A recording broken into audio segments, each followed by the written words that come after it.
Hi, morning. This is Raman. Hope everybody's well. Just a quick catch up in terms of the session with regards to the unit managing communication. Today we are looking at covering learning outcome 3, which actually focuses on interpersonal communication. In this particular outcome, we are going to be looking at a couple of things, but this learning outcome is more or less quite practical, and there are a few set of exercises which I would expect each and every one of you to do in order to kind of meet the requirements and assessment criteria for this learning outcome. So let's look at briefly going through a few slides first, and then what I'm going to do is obviously at some stage discuss with you, the practical exercises, things which are how do we evaluate our own communication skills. So we will need to look at maybe doing a personal communications audit, and this audit you will start with yourself, and at some stage, once you've done this audit, you will also request feedback from others on your interpersonal communication skills.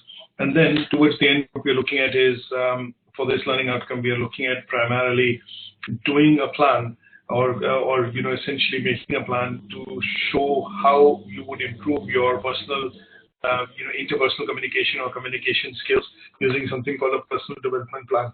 So there are a couple of templates which I will share with you, and also they are available on the learner management system module, but I will email them to you separately just in case, so that for this particular learning outcome, I think we should be able to do these activities, which will also then become a part of your assignment or meeting the assessment criteria for LO3, learning outcome 3.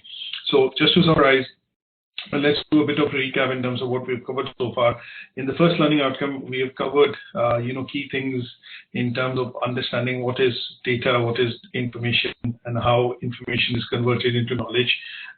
Various requirements in terms of information and data and knowledge at different levels within the organization. We've looked at briefly discussing stakeholders of the organization and what kind of data or information they need from time to time. We've also looked at how this is communicated within the organization. So it could be sometimes written, verbal, non-verbal mediums through which we'll communicate information and knowledge across different stakeholders within the organization. And then we, in the first learning outcome, lastly looked at the potential barriers or hindrances which kind of affect workplace communication. In the learning outcome 2, what we looked at was what are the factors when we work within an organization. We looked at the various factors, things like organizational structure, organizational culture, and how it influences workplace communication. So depending on the type of structure within the organization, the hierarchy, the type of people, and whereabouts is that organization working in terms of geographic location, we did understand that the structure and the culture of the organization affects workplace communication. We also looked at the role of technology in terms of how it becomes an enabler, and also the advantages and disadvantages of technology at some point in time within workplace communication. Lastly, we looked at policies and procedures which kind of correlate to legislation, code of practice or conduct which the organizations expect employees or staff to follow when they are working within a particular organization, and how they conduct and look at workplace communication.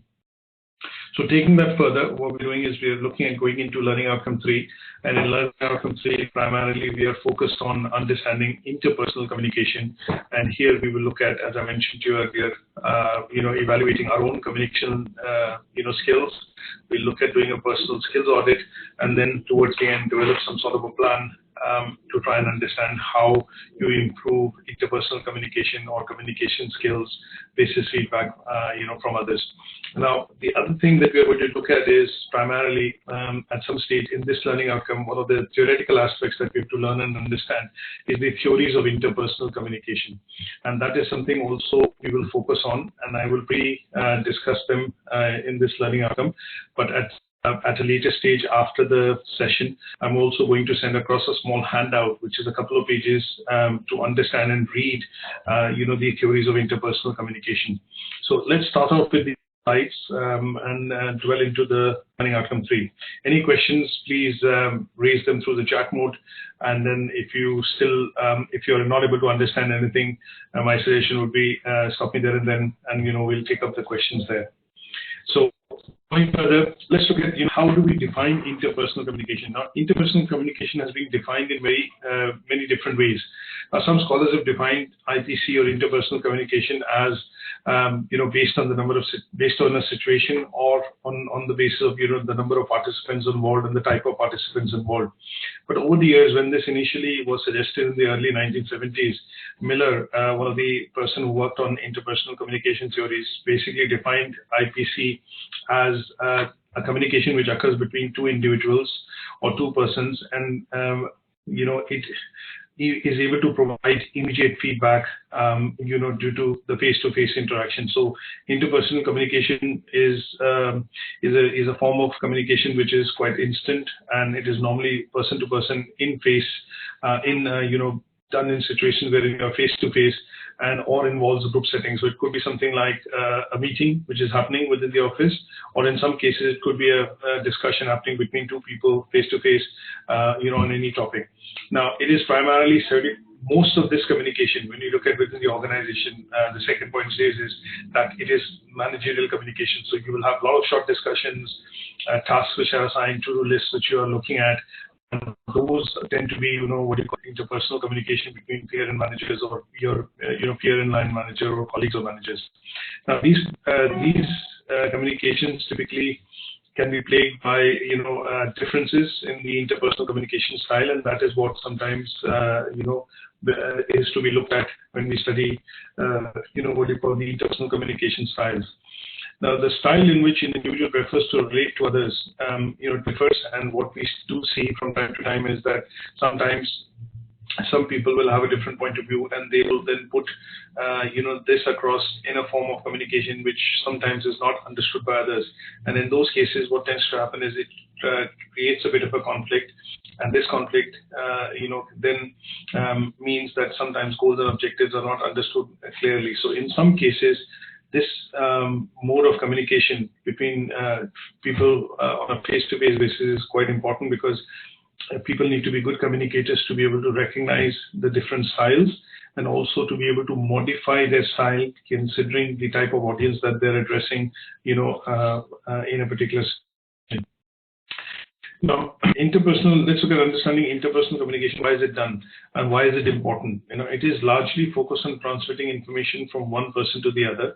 That means you're looking at, discussions, or, looking at meetings in which normally you are having, an interaction which is direct with a particular person, either to, say, for example, delegate a job, provide some information which is related to what has been asked for. And in those cases, you will see this particularly happening. Now, there are lots of ways in which we will look at the theories of interpersonal communication. So one of the things that we will look at will primarily be the content and the quality of messages being relayed. So when we look at IPC, as I would call it in short, interpersonal communication, you will see that the content and the quality of message relayed, kind of helps develop the further relationship when you're interacting with four or different types of people. Now, there are four typical theories which over the years have actually come across in this particular field, which is IPC. The first one is basically, the systems perspective. And when we look at the systems perspective, what we're looking at is we're taking an interactional view of relationship maintenance by focusing on repeated and interdependent dealing. Now, this kind of a theory is where you will see that a lot of colleagues or peers work together very closely, and they are dependent on each other to be able to deliver tasks and objectives. The second theory that we look at in this case would be something called the politeness theory, which means that it clarifies strategies individuals using face-to-face interaction, or some sort of a desired public image.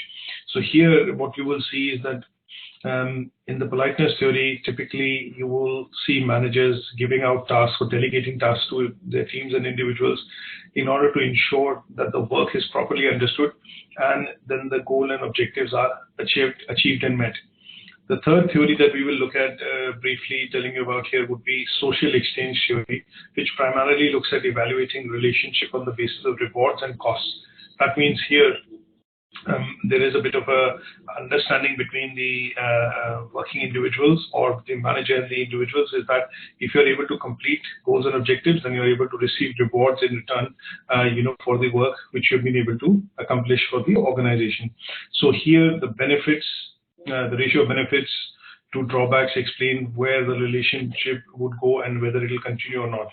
The fourth type of theory that we look at is dialectical perspective, and this basically describes contradictions between individuals which allow them inevitably to develop personal relationships, and in some cases how management then manages these contradictions to predict whether this relationship will be a success or a failure.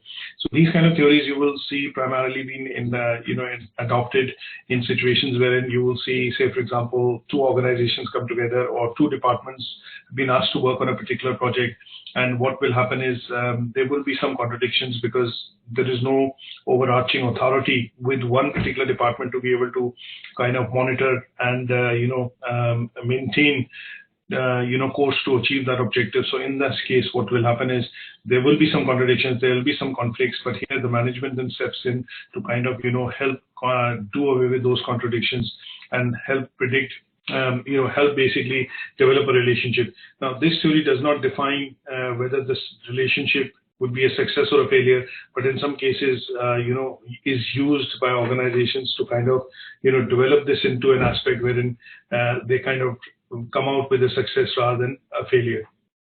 Now, some of this bit I've explained here, which is in terms of, on the slides, talks about, interpersonal communications largely are focused on transferring information, from one person to the other, and different combinations of knowing and not knowing are necessary facts which affect the communication. So the four combinations could be the arena as they're defined in terms of the four different theories. Now, arena is an area where most conducive because effective interpersonal communication, IPC, is quite effective and it develops relationships for long term. This information, is known to both the sender and receiver. That means two people interacting, and in this case, it is quite effective. The second type that we look at is blind spot, in which what tends to happen is that the information being sent by the receiver is not received by the sender. That means if I am having this face-to-face communication and we are having this discussion, but you are engaged or mentally involved or thinking something else, then you're receiving the message, but you're still not receiving the message in the actual sense. So in this case, selective perception is related to blind spot problems. That means sometimes you lose attention while having this face-to-face communication, and what tends to happen is because you've lost interest or you've lost, say for example, the conversation due to, say, a hindrance or maybe a disturbance, you tend to have a blind spot, and some part of this communication is not clearly understood. The third facet is facade, which means information is known to the sender but unknown to the receiver. So sometimes you will see situations in the office wherein a memo or a notice is being brought across. So the manager knows about the notice or the news, but the receivers or the people in that room are not able to, are not aware until that is made or declared in public and open. And the last one is unknown. That means information is unknown to everyone. Sometimes you will see sudden announcements which happen within the organization would be taken, would take everyone by surprise. And this is normally given out by the management. Say, for example, they are making so many redundancies. So this information is kept under wraps and obviously only declared or only available with the management. Now, interpersonal communication, IPCs, can be used to improve, exposure, feedback. And, there are different types that we will look at. So one is verbal, when we look at, more or less interactions within meeting rooms, face-to-face discussions, wherein the interaction is mostly verbal, or using verbal or oral communication. And the second would be the written communication. So here, what we see is that sometimes you will send across a letter or, an application or something which is in the written form like an email, and this then goes across to the sender, which also creates official written records, which can be then used in the future. So there are some advantages and disadvantages, and those have been, sometimes mentioned and clearly seen. So oral communication, you will typically get quicker feedback and response from the user because you're asking a question and you get a direct response. But if it's done in the form of written communication, in some cases when you send an email, the reply might not come back to you straight up front, and there will be a bit of a time lapse, and that is where you do not get immediate feedback. So, having understood some parts, the background into interpersonal communication and it is used and why it's important within the organizational context, let me jump on to an activity wherein what we're looking at doing would be to try and understand how do we do something called a skills audit, because the second part that to understand is we should be able to look at what we call how do we do our skills audit. So here in this case, let's understand and look at a document which I'm going to share with you after the presentation and the session would be, let's look at getting feedback on our own communication skills, our interpersonal communication skills or our skills. So an example given on the screen here would be when you're looking at, developing a bit of a format. It says, I would request feedback on my communication skills from friends and family, or friends and members of the, friends and peers, for example, in the office, and or friends and members of the family. And you would probably devise some sort of a matrix like this, which will cover some points related to interpersonal communication or IPC. Things like body language, tone of voice, delivery of voice, facial expression, and your use of ICT skills to be able to communicate and interact with individuals within the organization. And then you'll ask your colleagues to rate yourself, and give you some feedback on some sort of a scale, whether your skills are poor, average, good, or you are considered an expert. So develop something on this line, which will primarily look at helping you get some feedback on your interpersonal skills or communication skills, essentially, from peers and colleagues.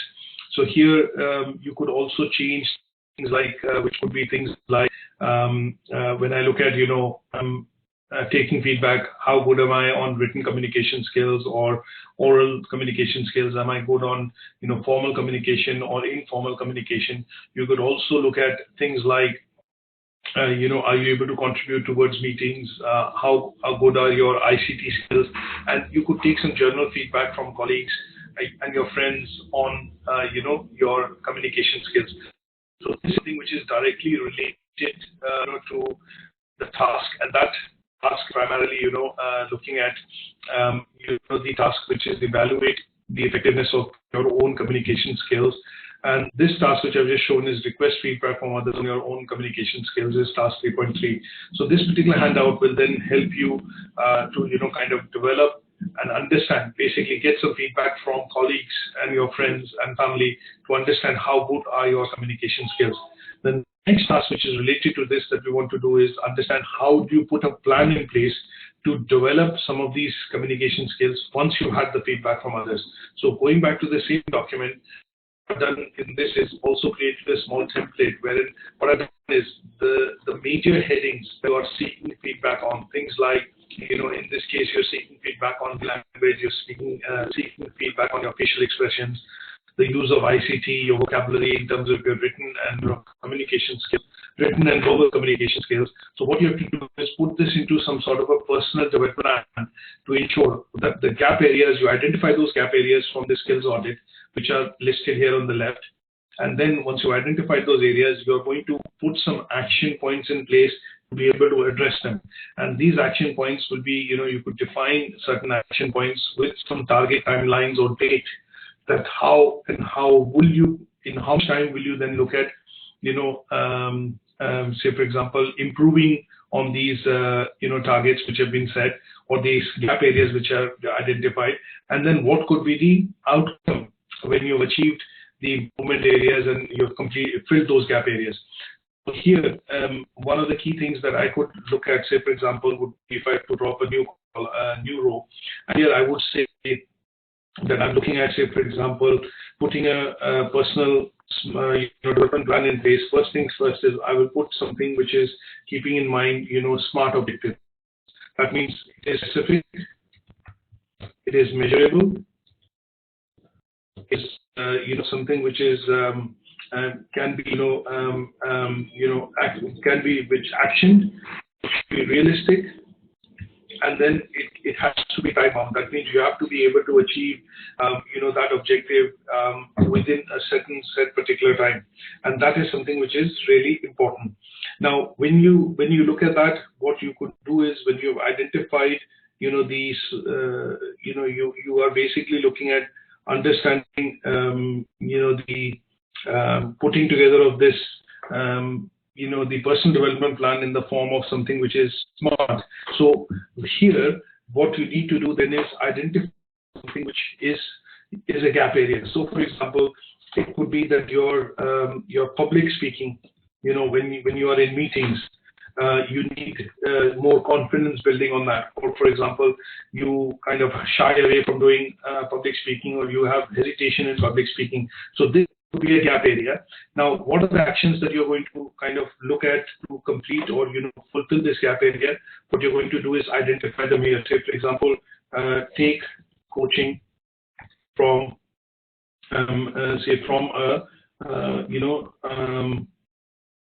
expert speaker, right?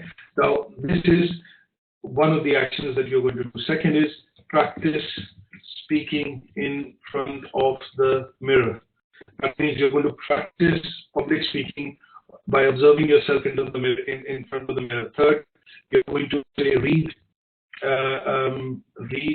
and undertake an activity to develop public speaking, to develop confidence in public speaking. Now, what do you think would be the appropriate interval time to complete this activity? So, for example, here you are taking coaching from an expert public speaker. It could be a coaching for 4 to 6 weeks. So you're putting a timeline in terms of practicing and then reading and undertaking this activity to do this. Get confidence public speaking. You're looking at practicing daily, or weekly, whichever is convenient. For a 6 weeks duration. And then, in order to develop confidence, what you're able to do is then participate in meetings or activities within the office to speak or take initiative, speak, on various topics. Now, this will essentially help build your confidence when you're looking at, this particular activity. What is going to be the outcome, in terms of when you have done this? The outcome is going to be that I will be able to speak and, speak on public occasions more confidently, and can take up assignments or role to represent the company, for example, in various events. So this then tends to be, your outcome. That means you can then seek a role, or role from the manager to be able to lead the company in events. So this could be an outcome which you can have in terms of the gap area which you've identified, the action points that you put in place, the time period in which you are trying to develop, and once you develop this, you are more confident to be able to speak publicly. So this particular activity would then cover your task, essentially 3.4, which is directly related to develop personal development and to improve communication skills. Based on the feedback that you've taken in the skills audit. So this is where I think what I would suggest is, we will draw this learning outcome 3 to a close, and this part has about 3 aspects to it. The first part being, the doing of your, basically identifying your own communication skills. And hence, here I would suggest that you need to look at a bit of a SWOT analysis. And once you've identified the key areas that you're, strong in and how you're able to communicate, my suggestion would be to primarily document that, and then, say that, okay, my strength areas lies in the ability to be able to contribute to meetings, things like in terms of your ITC skills, your written communication skills, these are your strengths. Once you've identified that, we look at understanding the role of interpersonal communication theories, IPC, and these theories, typically I'll send you a handout which will explain a bit more in detail about the 4 theoretical models that we've looked at, like the social network theory. We've looked at, uncertainty reduction model, the attribution theory, and the expectancy value model. The third task basically looks at understanding how you will get feedback from others on your communication skills, and for which I suggest that you develop some sort of a format which will help you get feedback on your own skills. And the last would be to develop this into the gap areas identified should then be developed into a plan which looks like a personal development plan with clear identifiable parameters, and it should be a smart plan. So those smart parameters would be gap areas that you've identified in the audit. What actions are you going to take? What target date are you going to set? And then once you've achieved them, what will be the outcome?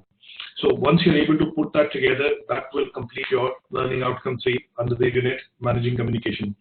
I hope this session has been useful, and for those who have not been able to attend, I will forward a copy of this recording and the handouts, for the interpersonal communication theories and the skills audit, which will help you cover learning outcome 3. Any questions and suggestions, more than welcome. Please drop me an email after the session or later today, and we will pick them up before we start learning outcome 4. Thanks so much for attending, and this is Raman signing out. Bye for now.